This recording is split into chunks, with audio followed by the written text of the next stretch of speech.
Welcome to This Explainer. Okay, so today we're diving into something pretty much everyone finds universally frustrating. If you've ever tried to learn a new language, you absolutely know the exact feeling I'm talking about. It's that sudden, paralyzing brain freeze right when you're actually trying to speak. Well, today we're going to look at the hard science of exactly why this happens, and more importantly, how we can actually fix it. Let's start with a feeling we all know. Just picture this, right? You're sitting in a language class. The teacher suddenly calls on you. Immediately, you get that total deer in the headlights panic. Your heart rate spikes, your palms get sweaty, and those vocab words you perfectly memorized just hours ago, poof, they completely vanish from your brain. It feels like a massive personal failure, but the truth is, your brain is actually undergoing a very specific type of cognitive overload. Now, I want to assure you this phenomenon isn't just all in your head. It is a very real, totally measurable psychological event. Researchers actually call it foreign language anxiety, or FLA for short. It's officially defined as a distinct complex of self-perceptions, beliefs, feelings, and behaviors that pop up specifically from the unique pressures of learning a language in a classroom. So it's not just general nervousness, right? It's an anxiety that's deeply tied to the vulnerability of expressing yourself in a language you haven't quite mastered yet. To really get out the nuts and bolts of this, we're going to look at a brand new, super fascinating 2024 study by researcher Vahid Rahmani Dokaruni, which was just published in the Iranian Journal of Learning and Memory. While a lot of older research just looked at how anxiety makes us feel, this study did something entirely different. It investigated exactly how this specific anxiety literally short-circuits our working memory. So the researchers set out to solve a core mystery here. Like, why exactly does our cognitive processing just fail when we feel anxious about a language? And what is the hard data to actually prove it? I mean, we all know anxiety feels terrible, but does it actually break our brain's ability to process linguistic information in real time? To test this out quickly and effectively, they brought in 179 upper, intermediate, and advanced English learners. First, they used the foreign language classroom anxiety scale to measure their baseline stress. Then they split 60 of those students into two clear groups, a high anxiety group and a low anxiety group. Finally, they immediately threw them into a high-speed pressure cooker language test. They used something called a semantic decision task. Imagine you're staring at a screen. A prime noun flashes up for just a single second. Then, a target adjective pops up right after. The students had a fraction of a second, literally under 2,000 milliseconds, to smash a button deciding if the adjective was related in meaning to the noun. Think about it. You see hug, followed by friendly, and you have to instantly recognize that connection before the clock just runs out. To measure performance, the study meticulously tracked the error rate. And, why is that so absolutely crucial here? Well, in a high-speed cognitive test like this, every single mistake is basically a micro moment where the student's working memory just dropped the ball. It pinpoints exactly when and exactly where the brain's processing power completely failed. And wow, when the data came in, the divide was just incredible. The highly anxious students, they made significantly more errors, failing 32.3% of the time. Meanwhile, the low anxiety group only had an error rate of 24.3%. Even though both groups had the exact same high level of English proficiency, the anxious students' brains were literally stalling out simply because of their anxiety.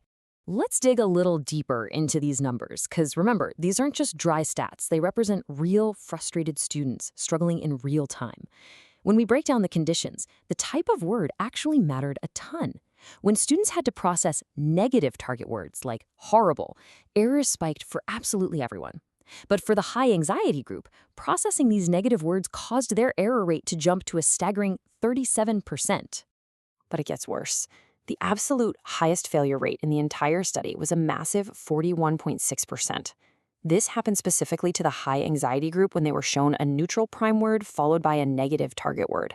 I mean, nearly half the time their cognitive processing just flat out broke down in this specific scenario. So here's the million-dollar question. Why? We see these massive gaps in the data, for sure. But what is physically happening inside the working memory to cause a student to fail a super simple vocabulary matching task almost half the time? To explain this dreaded brain freeze, psychologists actually point to two leading frameworks. And honestly, understanding these completely changes how you look at learning a language. Let's break down the attentional control theory and the cognitive interference theory. First up, we have attentional control theory. Basically, think of your brain's working memory like a smartphone battery. This theory says that anxiety acts like a bunch of heavy, invisible background apps, like fear of failure or worrying about your pronunciation, just running silently and completely draining your battery. By the time the teacher asks you a question, your brain simply doesn't have enough processing power left to run the main language task. The result? Total cognitive overload. On the flip side, we have cognitive interference theory. This one argues it's all about that really loud, internal monologue of totally irrelevant thoughts. While you're desperately trying to remember a vocab word, your brain is simultaneously screaming, "Everyone is staring at me," or "The teacher's going to give me a bad grade." These frantic thoughts literally clog up your attentional pathways, which completely blocks the vocabulary words from being retrieved from your memory. Researchers Maher and King actually summed this up perfectly. They noted that when your attention resources are all directed inwards, toward panic and worry, the cognitive symptoms of anxiety, like that sudden, embarrassing inability to recall basic vocabulary, are basically inevitable. The anxious student isn't less smart, right? Their attention is just entirely consumed by their own internal stress, causing hesitations, long pauses, and ultimately high error rates. Okay, so it's one thing to understand the neuroscience behind this freeze, but how do we actually translate these stark academic findings into real-world fixes for language learners? Let's quickly look at how we can actually break this loop. Well, this study lays out a fantastic roadmap for educators that goes way beyond just telling students to calm down. Since these anxious students are running on reduced working memory, the absolute easiest, most immediate fix? Just give them more time to answer.